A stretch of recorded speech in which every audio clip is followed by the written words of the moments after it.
જગદીશભાઈ મહેતા ઉપર ધડાધડ એફઆઈઆર ઉપર એફઆઈઆર ઉપર એફઆઈઆર ચાલુ થઈ ગઈ. એક બાજુ પટ્ટા વાળી હાલે છે, પટ્ટા ઉતારી લેવાની વાત છે, એક બાજુ પટ્ટા મારવાની વાત છે.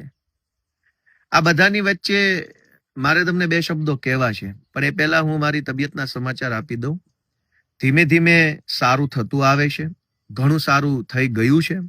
હમણાં સુધી હું બિલકુલ મેડિકલ રેસ્ટ ઉપર એટલે કે આરામ ઉપર હતો, એટલે લગભગ ઘણી બધી ઘટનાઓમાં હું કંઈ બોલ્યો નથી કે મેં કંઈ લખ્યું નથી. શરૂઆત કરવી છે જગદીશભાઈ મહેતાના ઉપર થયેલી એફઆઈઆરના વિષયથી. દોસ્તો, ગુજરાતમાં હમણાં જે બે ઘટનાઓ બની, એ બંને ઘટનાઓને એકબીજા સાથે લેવા દેવા છે. જનતાએ બહુ ગંભીરતાથી જાણવું ખૂબ જરૂરી છે. એક ઘટના કે જગદીશભાઈ ઉપર ફટાફટ એફઆઈઆરો થઈ ગઈ. એક ઘટના કે જિગ્નેશ મેવાણીએ ત્યાં દારૂ અને ડ્રગ્સના વિરુદ્ધમાં જે કંઈ પણ ચર્ચા કરી એને લઈને ગુજરાતની ભાજપની આખી ટોળકી અને ભાજપના આખા ગૃહમંત્રી બંને લોકો જે છે એ જિગ્નેશ મેવાણી ઉપર રીતસરના તૂટી પડ્યા. આ બંને ઘટનાને એકબીજા સાથે એવી રીતે લેવા દેવા છે કે ગુજરાતમાં છેલ્લા 30 વર્ષથી ભાજપની સરકાર એ પોલીસના ડરની પાછળથી ચાલે છે. એટલે કે આમ જનતા ભાજપથી નારાજ તો ખૂબ છે, અનેક જગ્યાએ જનતાને તકલીફ પડી રહી છે, પણ જનતા નથી બોલતી. એનું એકમાત્ર કારણ છે કે લોકોને પોલીસથી ડરાવીને રાખ્યા છે. અને ખાલી જનતાને જ પોલીસથી ડરાવીને રાખ્યા છે એવું નથી, પોલીસને પોલીસથી ડરાવેલા છે. પીઆઈ હોય, કોન્સ્ટેબલ, એએસઆઈ, હેડ કોન્સ્ટેબલ, આ બધાને ભાજપની સરકારે ડરાવ્યા છે કે તમે જો ભાજપની સરકાર કહેશે એમ નહીં કરો તો બદલી થઈ જશે, સસ્પેન્ડ થઈ જશે, તમને આમ કરી નાખશું, તેમ કરી નાખશું. એટલે કુલ મળીને આખા ગુજરાતમાં ડરનું સામ્રાજ્ય છે. ભાજપની સત્તા નથી, ડરની સત્તા છે. હજારો લોકોએ બોલવું છે, અવાજ ઉઠાવવો છે, અને એટલો બધો ગુસ્સો છે કે ક્યારેક તો મારી લેવાનું મન હજારો લોકોને થતું હશે. ખરાબ રોડ રસ્તા ઉપર જ્યારે વાહનો લઈને પબ્લિક નીકળે ત્યારે મનમાં તો એટલો બધો ગુસ્સો આવતો હશે કે એકાદો ભાજપ વાળો અથવા કોઈ એવો રોડ વિભાગનો કોઈ ભ્રષ્ટાચારી સાહેબ મળી જાય તો મારીને ભૂત કરી દેવો, એવો અનેક લોકોને વિચાર આવતો હશે. પણ ડરના કારણે નથી બોલી શકતા. ગ્રામ પંચાયતોમાં કે મામલતદાર ઓફિસોમાં કે પોલીસ સ્ટેશનોમાં જ્યારે માણસ પોતાની રજૂઆત લઈને જાય છે ત્યારે સરકારી માણસ એની સાથે જે રીતનું વર્તન કરે છે, જે રીતે એને ધક્કા ખવડાવે છે, જે રીતે એકદમ અપમાનજનક જવાબો આપે છે, એ સાંભળીને હજારો લોકોને મનમાં એમ થાય છે કે આને બે લાફા મેલું, પણ નથી મેલી શકતા કે નથી બોલી શકતા. શું કામ? ડર લાગે છે. આ ડરનું સામ્રાજ્ય છે એટલે ભાજપની સત્તા છે. સહેજ પણ લોકોની અંદરથી ડર ઓછો થાય, લોકો બોલવા લાગે તો ભાજપ વાળાને ગુજરાતના એક પણ ગામમાં જવું મુશ્કેલ થઈ જાય એટલી હદે જનતામાં આક્રોશ છે. જનતાના આક્રોશને પોલીસના માધ્યમથી દબાવી રાખ્યો છે ભાજપે. અને જગદીશભાઈ મહેતા કે ચૈતર વસાવા કે જિગ્નેશ મેવાણી આ ગુજરાતના એવા લોકો છે જે લોકો બોલે છે ત્યારે જનતાનો ડર ઓછો થાય છે. જે લોકો કંઈક વાત કરે છે ત્યારે જનતાને હિંમત આવે છે. હવે હર્ષ સંઘવી હોય કે ભાજપની સરકાર હોય, એના પેટમાં તેલ શું રેડાય છે કે ચૈતર વસાવા, ગોપાલ ઇટાલિયા, જિગ્નેશ મેવાણી, જગદીશ મહેતા, આ લોકો જેટલું વધુ બોલશે, જેટલા વધુ સક્રિય રહેશે, એટલો જ જનતાની અંદરથી ડર ઓછો થશે. ડર ઓછો થશે તો જનતા બોલવા લાગશે. જનતા બોલવા લાગશે તો ભાજપ વાળાની સરકારના પાટિયા પડી જશે. અને એટલે જનતામાંથી પોલીસનો અને સરકારનો ડર ઓછો ન થઈ જાય એની સતત ચિંતા ભાજપના નેતાઓ કરે છે. અને એટલે જ વાંધો એ વાતનો નથી કે જિગ્નેશ મેવાણી કઈ ભાષામાં કયા શબ્દોમાં બોલ્યા. ભાજપના લોકોએ તો કાંડ કરવામાં કઈ બાકી નથી રાખ્યું. માણસના શબ્દો કરતા પણ વધારે ખરાબ માણસનું વર્તન હોઈ શકે. અને ભાજપના અનેક લોકોએ બળાત્કારો કર્યા છે. આજ ગુજરાતમાં છાપે ચડી ચૂક્યા છે, એની ઉપર કોઈ કાર્યવાહી નથી થઈ. મુદ્દો એટલો જ છે કે જગદીશ મહેતા બોલે છે તો ગુજરાતભરના ખેડૂતો એને ધ્યાનથી સાંભળે છે. જગદીશ મહેતાને સાંભળે છે તો જનતાની અંદર હિંમત આવે છે. હિંમત આવે છે તો એ હિંમત ભરેલી જનતા પછી છાતી કાઢીને ભાજપના નેતાઓ સામે બોલવા લાગે છે. આ વાતથી હર્ષ સંઘવી અને આખી ભાજપની ટોળકીને વાંધો છે. જિગ્નેશ મેવાણી બોલે છે તો જનતા ધ્યાનથી સાંભળે છે તો જનતાને ડર ઉડી જાય છે, ચિંતા નીકળી જાય છે અને હિંમત આવી જાય છે કે અમારો પણ કોઈ આગેવાન છે. અને એ વાતથી ભાજપના નેતાઓને ચિંતા થાય છે કે જો લોકો ડરતા બંધ થઈ જશે તો. ચૈતર વસાવા બોલે છે તો ગુજરાતભરના લોકોમાં અને ખાસ કરીને આદિવાસી સમાજના યુવાનોમાંથી ડર ઓછો થાય છે અને બોલવા લાગે છે. એ વાતથી ભાજપને ચિંતા થાય છે. ગોપાલ ઇટાલિયા લડાઈ લડે છે, રાજુ કરપડા લડાઈ લડે છે, મનોજ સોરઠિયા લડાઈ લડે છે, તો લોકોના મનમાં રહેલો પોલીસનો ખોટો ડર કે ભાજપના નેતાઓનો ખોટો ડર ઓછો થાય છે અને જનતા બોલવા લાગે છે. હવે જનતા બોલતી થઈ જાય તો આ બાપ દાદાની પેઢીઓની જેમ જે ભાજપની સરકાર ચાલે છે સરકાર ગાયબ થઈ જાય. એટલે ભાજપ સરકારમાં છે એનું એકમાત્ર કારણ છે ડર. આ ડર કોનો છે? સરકારનો અને પોલીસનો. હવે જિગ્નેશ મેવાણી કે જગદીશ મહેતા બોલે છે ત્યારે જનતાના મનમાંથી પોલીસનો ખોટો ડર ઓછો થઈ જાય છે. ડર ઓછો થઈ જાય તો માણસ ગમે ત્યાં બોલવા લાગે. મામલતદાર ઓફિસમાં જઈને કેમેરો કાઢશે, રોડ બનતો હોય, ભ્રષ્ટાચાર થતો હશે તો મોબાઈલ કાઢીને રેકોર્ડિંગ કરશે, ભાજપની સભામાં ઉભો થઈને 2 પ્રશ્ન પૂછી લેશે. જો હજારો જનતા આવું કરવા લાગે તો ભાજપના લોકો ક્યાંય મોઢું બતાવી શકે એમ નથી. એટલે જગદીશ મહેતા ઉપર FIR, ચૈતર વસાવા ઉપર FIR, ભવિષ્યમાં મારા ઉપર પણ FIR કે જિગ્નેશ મેવાણીને ટાર્ગેટ કરવા પાછળનું એકમાત્ર કારણ છે કે ભાજપની સરકાર જનતાના મનમાંથી ડર ઓછો થઈ જાય એ બાબત ઈચ્છતી નથી. પણ મારી બધા જ ગુજરાતના લોકોને 2 હાથ જોડીને વિનંતી છે કે બોલાય એટલું બોલો, જેટલું બોલાય એટલું બોલો. સંવિધાનની મર્યાદામાં રહીને જે બોલાય તે બોલો. અપશબ્દની વ્યાખ્યામાં ન આવતું હોય, ગાળની વ્યાખ્યામાં ન આવતું હોય, એ બધું જ બોલો. કેમ નહીં બોલવાનું? ભાજપના લોકોએ તો કરોડો રૂપિયાનું બૂચ માર્યું છે, ભ્રષ્ટાચાર કર્યા છે, ગૌચરો દબાઈ દીધા, ડ્રગ્સ વેચે છે, દારૂ વેચે છે. એના કરતા તો શબ્દો વધારે સારા છે.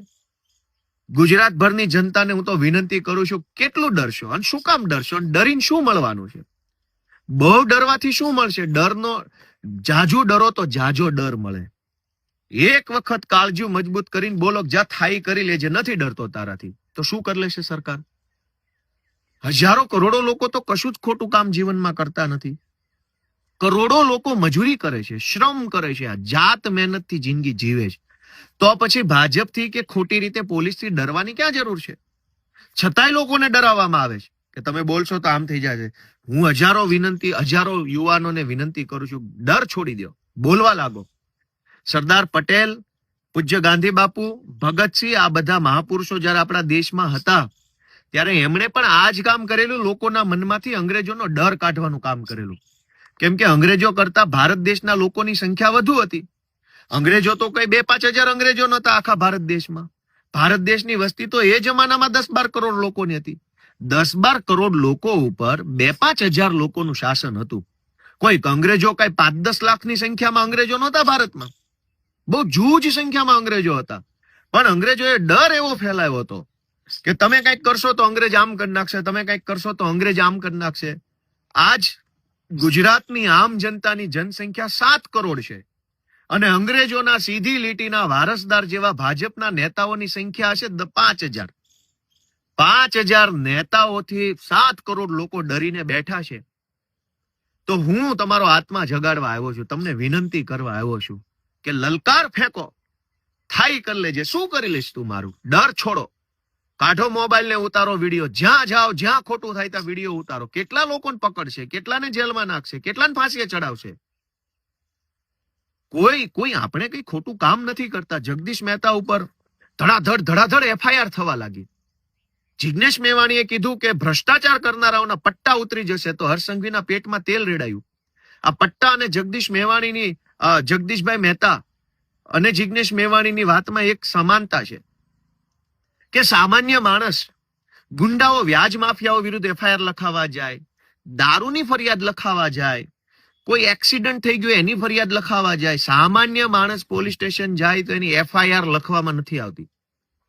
જગદીશ મહેતા સામે 15 વર્ષ જૂની ઘટનાની અંદર ધડાધડ એફઆઈઆર લખાઈ ગઈ, 1 લખાઈ ગઈ, 2 લખાઈ ગઈ, 3 લખાઈ ગઈ. અમેરિકાની પોલીસ કરતા પણ ઝડપથી આપણી પોલીસે કામ કરી બતાવ્યું. તો સત્તાની આ હદે ચાપલુસી કરનાર વ્યક્તિના પટ્ટા તો ઉતરવા જ જોઈએ. એમાં શું વાંધો છે?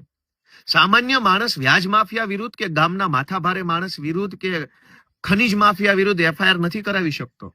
પોલીસ ઉલટાની સામી ફરિયાદો કરે છે. એક ગરીબ માણસની સાચી ફરિયાદ નથી લખાતી, પણ એક સાચા માણસ ઉપર ખોટી ફરિયાદ લખી લેનાર ભ્રષ્ટ અને દલાલ અધિકારીના પટ્ટા કેમ ન ઉતરવા જોઈએ? અને જિજ્ઞેશ મેવાણી એ તો કહે છે કે આવા જે ચાપલુસો છે, કેમ કે પટ્ટો, ઘણા મિત્રો એવું કીધું કે આ પટ્ટો મહેનતથી મળ્યો છે. દરેક વસ્તુ દુનિયામાં મિત્રો મહેનતથી જ મળે. ધારાસભ્ય મહેનતથી બની શકાય, પોલીસે મહેનતથી બની શકાય, ડ્રાઈવરે મહેનતથી બની શકાય, વેપારી, બધી જ વસ્તુ મહેનતથી થાય છે. કશું જ મફત નથી થવાનું. પણ મહેનતથી મેળવેલો પટ્ટો છે ને કમરે પહેરવા માટે આપ્યો છે, ગળામાં ટોમીની જેમ પહેરવા નથી આપ્યો. જેણે પટ્ટો ગળામાં પહેરી લીધો છે ટોમી બની ગયા છે ભાજપના, એના પટ્ટા ઉતારી લેવાના છે. કમરનો પટ્ટો કમરે પહેરો, ટાઈટ ઉભા રહો, ટટ્ટાર ઉભા રહો, કરોડરજ્જુ ઉપર ઉભા રહો, છાતી કાઢીને ઉભા રહો, સિંઘમની જેમ કામ કરો તો સેલ્યુટ છે અમારી. પણ કમરના પટ્ટા કાઢીને ટોમીની જેમ ગળામાં પહેરી લીધા હોય ને પટ્ટા બીજો છેડો હરસંઘવીના હાથમાં આપ્યો હોય તો પટ્ટા ઉતરશે. એમાં કઈ ખોટું નથી. ગરીબ માણસ આજે દારૂડિયાઓની વિરુદ્ધમાં એફઆઈઆર નથી લખાવી શકતો, અને જગદીશ મહેતા ઉપર 1 એફઆઈઆર, 2 એફઆઈઆર, 5 એફઆઈઆર ફટાફટ. તો કમરનો પટ્ટો ગળા ઉપર પહેર્યો હોય ને ટોમી થઈ ગયા હોય ત્યારે જ આવી એફઆઈઆરો લખાય. અને જે ટોમી બની ગયા એના પટ્ટા તો ઉતારવાના છે. કેમ નથી ઉતારવાના? અને જેને ઈમાનદાર છે, જેને કમરનો પટ્ટો કમર ઉપર પહેર્યો છે, એને સેલ્યુટ છે, કડક સેલ્યુટ. કોઈ ટેન્શન નથી. જગદીશભાઈ જેવા અનેક એવા માણસો છે જેને દબાવવાની કોશિશ થઈ રહી. શું કામ? કે જગદીશભાઈ બોલે, ચૈતર વસાવા બોલે, ગોપાલ ઇટાલિયા બોલે તો જનતા જાગૃત થાય. જાગૃત થાય તો ગળામાં જેને પટ્ટા પહેર્યા છે ટોમીને તકલીફ થાય ને ટોમીના બોસને તકલીફ થાય.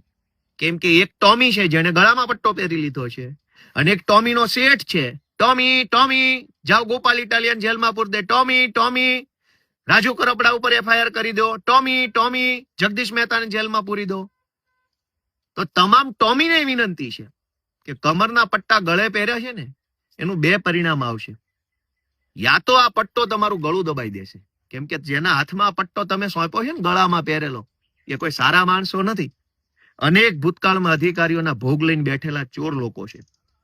અને બીજું એ પણ પરિણામ આવી શકે કે તમારો પટ્ટો તમારા ગળામાં છે, પણ કાલે સરકાર બદલાઈ જશે તો આ પટ્ટો ક્યાં લાગશે ને ક્યાં નહીં લાગે એની કેમ ખબર પડશે?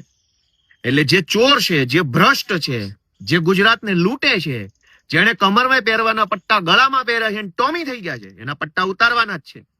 જગદીશ મહેતા જેવા નિષ્ઠાવાન માણસો, જિજ્ઞેશભાઈ જેવા, ભલે દારૂ ડ્રગ્સનો મુદ્દો ઉઠાવ્યો છે તો એ ગુજરાતની જનતા માટેનો મુદ્દો છે. ચૈતરભાઈ ઉપર 307 કોણ લગાવી દે છે? કમરે પટ્ટે પહેરેલો માણસ કે ગળે પટ્ટે પહેરેલો માણસ? તો ગુજરાતની જનતાને 2 હાથ જોડીને વિનંતી કરું છું કે ગુજરાત બચાવવાની જવાબદારી જિજ્ઞેશ મેવાણી, ગોપાલ ઇટાલિયા, ચૈતર વસાવા કે જગદીશ મહેતાની 4 લોકોની નથી, આપણા સૌની છે. ડર છોડો, હિંમત કરો. ગાંધી, સરદાર, ભગતસિંહ જેવા મહાપુરુષોએ જેમ અંગ્રેજોની સામે કાર્યક્રમો કરી અને લોકોનો ડર ઉડાડવાનું કામ કર્યું, અને જે દિવસે ભારતના જનતાનો ડર ઉડ્યો, ડર છોડ્યો, ડર નીકળ્યો, ત્યાર પછી અંગ્રેજોએ ભારતમાંથી ભાગવું પડ્યું હતું. પહેલા તો મુઠ્ઠીભર અંગ્રેજોથી આખો દેશ ડરી ગયો હતો. આજ ગુજરાતની એ પરિસ્થિતિ છે. એ પરિસ્થિતિમાં કાળા અંગ્રેજોના ડરમાંથી મુક્ત કરાવવાનું બીડું 4-5 જુવાનિયાએ ઉપાડ્યું છે. અમને કાલ મને પકડીને જેલમાં પૂરી દેશે, કઈ વાંધો નહીં. હું તમને વિનંતી કરું છું ભાઈઓ કે ડર છોડો. શું કામ ડરો છો? મળી શું ગયું? 30 વર્ષથી જનતા ડરમાં જીવે છે. રોડ જોવો ગુજરાતના. 30 વર્ષથી એક સારો રોડ જે સરકાર નથી બનાવી શકી, એ સરકાર એમ ઈચ્છે છે કે રોડ ભલે ખરાબ હોય પણ બોલતા નહીં, બોલશો તો એફઆઈઆર થઈ જશે. શાળામાં ભલે શિક્ષક ન હોય પણ બોલતા નહીં, બોલશો તો એફઆઈઆર થઈ જશે. દવાખાનામાં ડોક્ટર નથી, બોલતા નહીં, બોલશો તો એફઆઈઆર થઈ જશે. બસો ટાઈમે આવતી નથી, બોલતા નહીં, બોલશો તો એફઆઈઆર થઈ જશે. માવઠું આવ્યું, સહાય નહીં મળે, બોલતા નહીં, બોલશો તો એફઆઈઆર થઈ જશે.